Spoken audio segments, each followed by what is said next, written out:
What's up guys, Joe here, welcome back to my channel, and today we are back with the second week of the Tour de France here with Uno X. Let's quickly take a look at how the first week went for us. So we're yet to pick up a stage victory, however we are 15th place in the GC with Tobias, Johannesson, but Simon Yates is in the yellow jersey after winning atop the Houtskam, massive stage in the history of the Tour de France. However, we hold green and we hold the polka dot jersey, so if we can win those two, as well as maybe pressing into the top 10 overall, I will be delighted. And so coming up today, we do start with a mountain stage. Let's take a look. Stage 8, and it is an absolute whopper. Look at this. My oh my, 4 massive mountains. We then have a flat one, plenty of hills on stage 10. Stage 11, a sprinter stage into Nîmes. We have Mont Ventoux on stage 12. What an episode we have coming up. A 40-kilometer time trial, as well as finishing on the Mur de Huy in Belgium. This is going to be an epic. And Tadej Pogačar is still the favourite despite his shocking fitness for the first stage today. Let's see what happens here.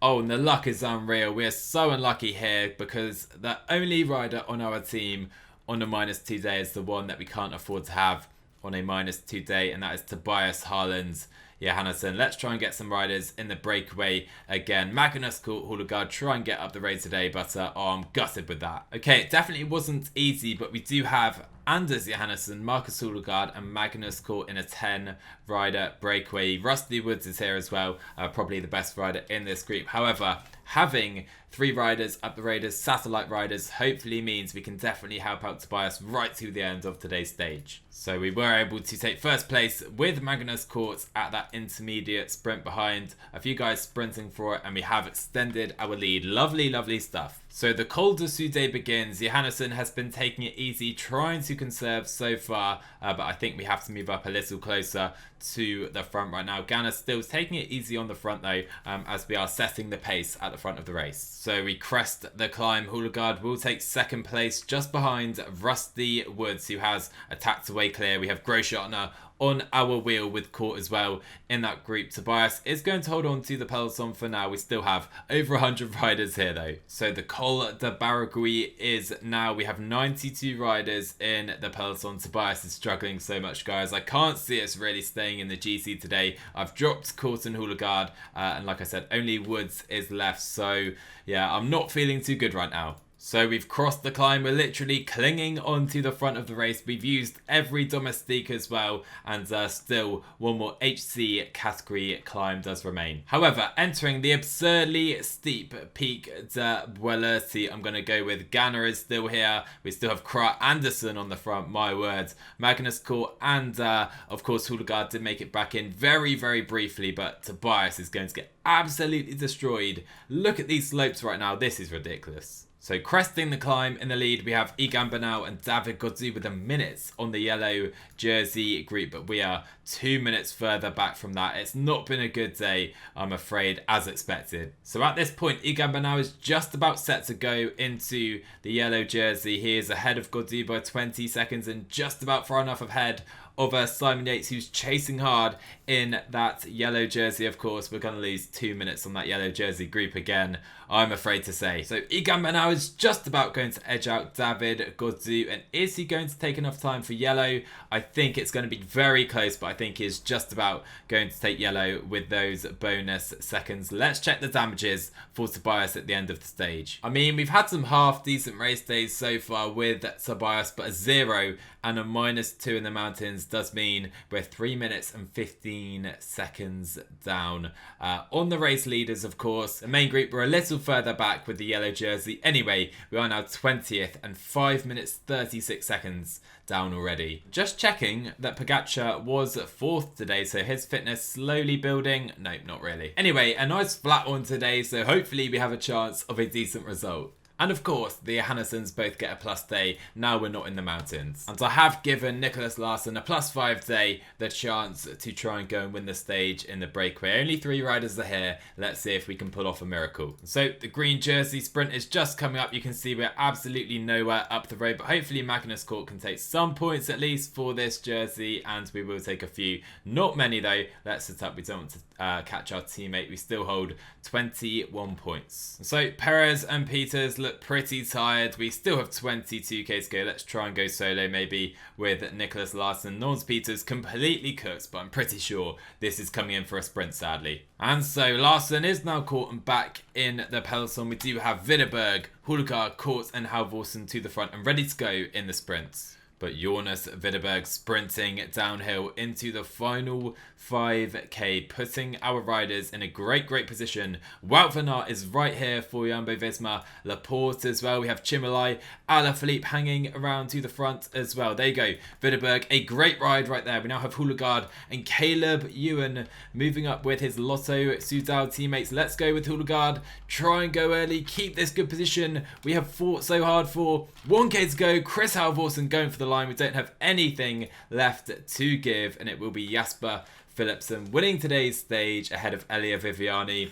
We're going to finish, I think, 6th place. A little disappointing. We just didn't quite have it again in that sprint. 7th place. To be honest, I probably should have used Larsen on that +5 in the lead out or even going for this stage. Wasted him in the breakaway, and that's how Jasper Philipsen won today. Well, who knew? It's quite difficult to win at the Tour de France, but a hilly stage up next. Very long one, yes, again, that is a theme on these parkours. Let's just see what we can do. I think we'll try and stack the breakaway. So we have got 2 riders in the breakaway today. Lovely to see the GOAT Bruno Almarai in this group as well. Just 8 riders in total though. So we still have 100k to go, but looking at the remainder of the stage, I do really believe this could be a fairly selective GC day again. And finally, Tobias gets that day we've been looking for in the mountains or the hills, whatever you call today. So I am hoping we can definitely move up from 19th where we currently sit. However, Simon Yates, 2nd place in the GC, has just crashed. He does continue though. And by the way, we are fighting for the KOM points up the road. I've taken that single point there to try and take points away from the likes of Rusty Woods in this group. And Jasper Philipsen actually in the green jersey at the moment. He is going to beat us to this intermediate sprint as well, even though still Magnus Cort very much in contention. So the Col de Vernet is next. The Tia Volta currently leading us on the climb in the peloton. Videberg, one of the final riders left from today's breakaway, and this is where the main, I think, separations are going to take place prior to the final climb. So 62 riders left. We only have Magnus Cort left to protect Tobias. It's been a difficult climb so far, and not feeling so confident by the top of it, that's for sure. And we have just seen another attack by Julian Alaphilippe, looking brilliant at this Tour de France, it must be said. 59er here, coming to the final climb. Wout van Aert is leading the peloton. So here we go, 7.5k left in this stage. My positioning much better on this occasion. This should really help our cause. Magnus Cort leading Tobias Harland Johannesson onto the final climb of the stage. Let's not go too quickly. Let's not get carried away with ourselves right here. But we are looking okay, I think, to definitely stay with the best guys in the GC. This is by far our best performance in the mountains so far by Tobias Harland Johannesson. David Gaudu on the attack. Do I try and follow? I don't think so. I think we probably try and follow attacks maybe by the likes of Romain Bardet. We cannot really follow Bardet, to be fair. Still 3k to go, and Gaudu is up the road. Let's up this to 87. But it must be said, Gaudu looks good. Here goes Carapaz. There goes Julian Alaphilippe as well. Let's go maybe 92 with Tobias. We are on course for definitely a top 10 result, I think, today, if we can stay here. But we're getting swamped into the final kilometre. 99 to the line. Come on, Tobias, give your all. Sprint for victory if you can. It's a very good effort today, but it will be David Gaudu winning the stage of the Tour de France. Schachmann actually fighting for 2nd place. We're going to get, I think, 6th place with Tobias Johannesson. Not a particularly selective day in the end. The likes of Covey and Schachmann still here, but definitely really a morale boosting performance, I would call it. So I'm not expecting any mass changes in the GC. We did have some splits further back, but I can't really see any A-list GC contenders here. Pogacar, of course, not one of those at this race, strangely enough, but we do move up 2 places. 17th now in the GC. We're fighting, we're working our way back to that top 10. And actually, let's take note of the gap. 3 minutes 17 to 5:36. 2 minutes and 19 seconds I make that between Fuglsang Lang and Johannesson. So Malau to Nimes here, a shorter 166k and definitely a stage for the sprinters. So I am fighting for an early KOM point here. We do have our old foe Canola here, the Italian from Yolo Comesa, but I do think Houdegaard should be, I think, strong enough to take this KOM. Let's go for it. Anthony Perez trying very hard, but Houdegaard has the strength to hold him off. And all of these points, guys, they add up. 51 now for Marcus. So we did just take the second KOM as well. We're up the road.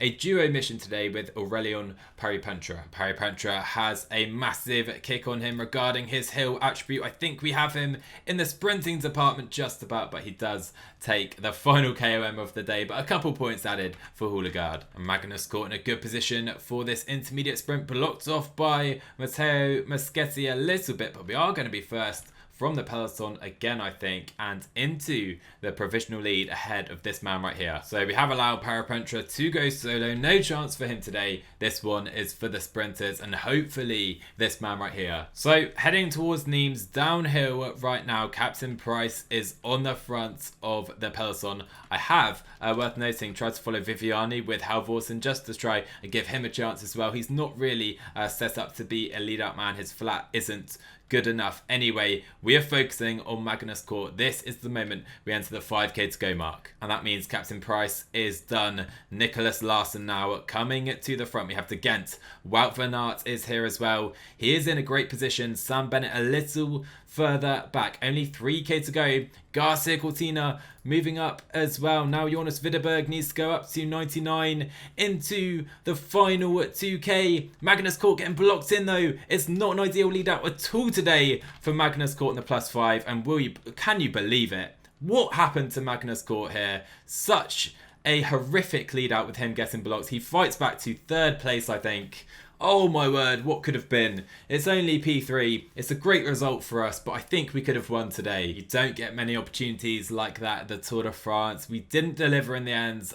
Maybe had too many riders in the lead out train, forcing Magnus Court too far back. That is so frustrating though. And Viviani, the rider who I asked 50th place today, Chris Halvorsen, to follow, wins the stage. Oh, that is so frustrating. Good for the green jersey, we get that back, but I'm gutted with this loss. And it would take a +10 day probably for Magnus Court to win here on Mont Ventoux. We have a very exciting stage, a mythical, infamous climb at the Tour. I cannot wait to climb it. You know what? I don't know what to say. Look at our race days and then we get Tobias on a -2 day. I don't know what's going on here. How is everyone in such good form bar our GC leader? So the Ineos train on the front of the peloton. Up the road though, I have managed to get 3 riders in today's breakaway. Magnus Court on that +5 day. Maybe he doesn't need the +10. Maybe +5 will suffice. And we have some great riders up the road as well. Anders has 79 mountain on the stage. This is an exciting opportunity. So still ahead in the breakaway, and I think we'll be allowed to roll across the line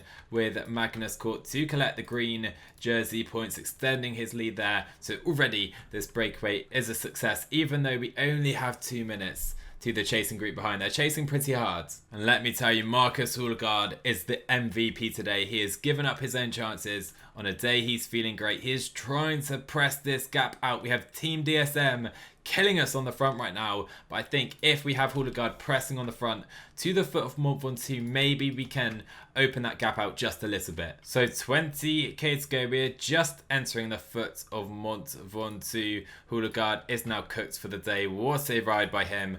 Like I mentioned, we have 1 minute 20 to the chasing pack behind. Magnus Court is going to have to set a big rhythm on the front. 78 for Anders Johannesson. Let's see what happens. I can't see us winning today from that breakaway, sadly. And I'm hoping when Team DSM are done, hopefully they'll sit up. Bardet must be on a mega day for them to be setting such a difficult rhythm. And look at Magnus Court just drop everyone from this group off our wheel. Such a shame we didn't have a stronger breakaway with us. We would have had a chance, I feel, at the stage. We're now on the steepest section of Mont Ventoux. Look at Magnus Court's rhythm. I'm just pressing it to try and hold a lead over the peloton. Still, we have 50 seconds. Tobias hovering to the front. He's not looking great either though, and this is the day we drop out the GC definitively, I would say, with him. And here we go. So Julian Alaphilippe can't stop attacking at the Tour de France this year. Here he goes again for De Koning. Palanque is done, and Anders and Court are left by themselves at the front. We have a Belgian, a mad Belgian Remco fan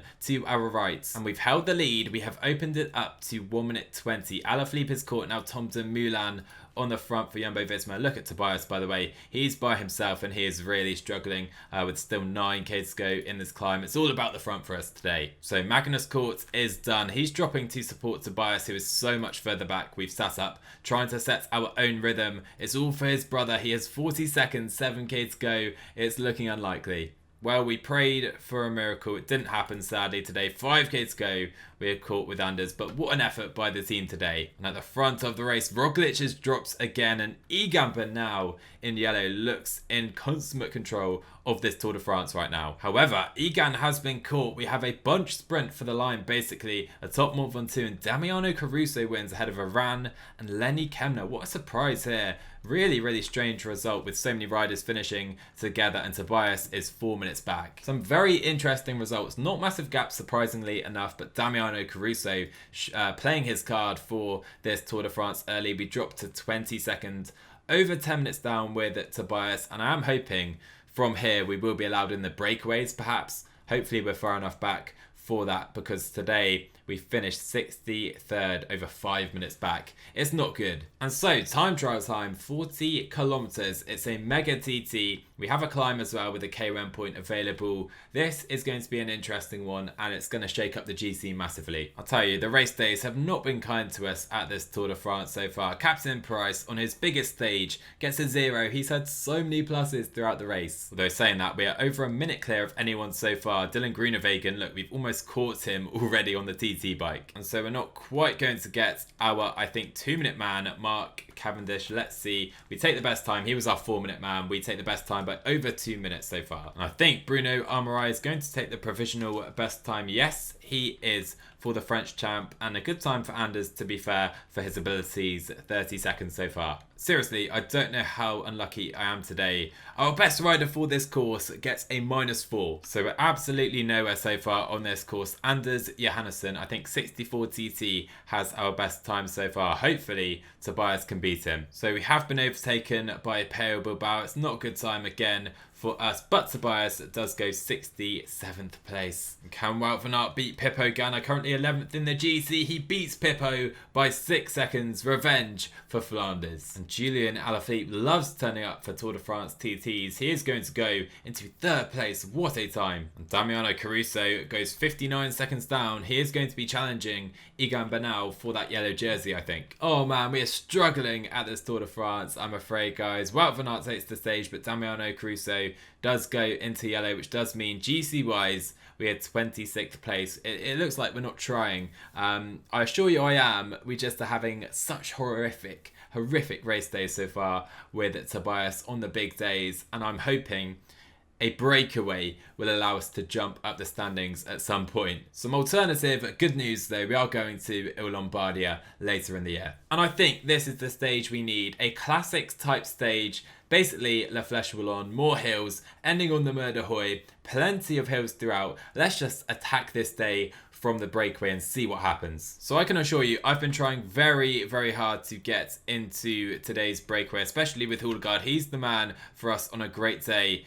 Can we get him there though? We've been chased down every single time so far. So in the end, I had to settle for a single rider in the breakaway. Very disappointing, to be honest. You can see it's a pretty good group as well, but I'm sure they just didn't want Houdegaard up the road. Oh my word, Enric Mas just crashed and then crashed again whilst his team were trying to bring him back. Look at this, he crashed. He was in this group and he literally crashed again. The unluckiest man of this stage so far. So Larson was dropped from the breakaway. They were just too good for us on the hills up the road, but already seeing riders pressed out the back due to the hills, but I'm waiting for those final 3 menacing looking climbs. So we're battling through this absolutely attritional stage. 27k to go, getting towards those final 3 climbs. The breakaway are doomed, to be fair, only 90 seconds for them. Okay then, 14k to go. It's getting to the pointy end of the stage. The major hills are coming. We need to be right at the front, and Jonas Verdeberg giving himself up right now to put Court and our leader on the day, Marcus Houdegaard, right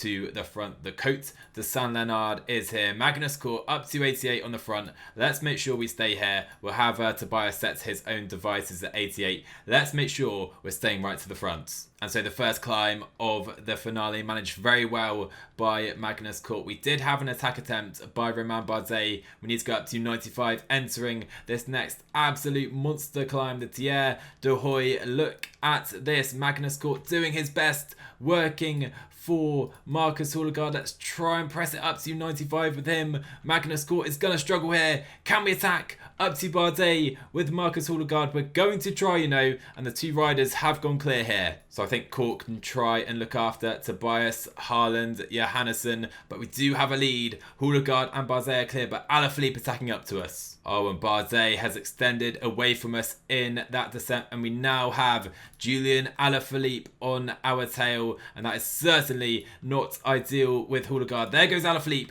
We can get in his wheel, and I think the stage will be decided up front. So Marcus Houlegaard is staying in Julian Alaphilippe's wheel right now. Can we follow him up the Mur de Huy? Surely not. He is the king of this climb after all, and I don't think we're going to be able to. Let's sprint behind Alaphilippe, Bardet and Marcus Houlegaard. It's a great effort today, but I'm afraid to say the two Frenchmen are just too good for Marcus. Even on the +4, Julian Alaphilippe wins atop the Mur de Huy, just ahead of Romain Bardet. It will be a third place, a valiant third place by Houlegaard, not to be on this occasion though, as Tobias I think will leak some time again in the GC. Can you imagine that stage at the Tour de France in real life? It would be so cool. Anyway, Alaphilippe would win it, that's for sure, like he did right here. We gave our best to deny him, but in reflection, I don't think we had a real chance of that third place. I'm pretty happy with that performance today. Like I said, Tobias leaking more time in the GC, minor time, gaining time on others. To be fair though, which does mean his 22nd place to end the episode. But what's the battle for yellow? Julian Alaphilippe could be going for the yellow jersey, but Damiano Caruso holds it. Bernal, Aran, Bardet, they're all within 1 minute. We have Roglic nowhere and Pogacar in about 30th place. It's a crazy GC at this Tour de France. Can't wait to see how it unfolds in the final week. We still have Wout van Aert in the top 10 as well, but we do hold the green and the KOM jerseys. I think our goal has to be to try and hold on to them and just see what Tobias can do in the GC, but that has to be a secondary goal, and we'll probably lose more time just so we can go in the mountain breakaways with him. But anyway guys, I really hope you're enjoying the Tour de France despite our lack of victories so far. I'm trying so hard to get that stage win, but I think I'm really enjoying how difficult it is as well. We shouldn't be able to rock up at the Tour de France and win 5 stages and get a podium in the GC, and hopefully in a few years time we can look back on our first Tour de France and smile at how much we have improved. But if you enjoyed, drop a like down below, smash subscribe as well if you're new, and I will see you guys in the next one.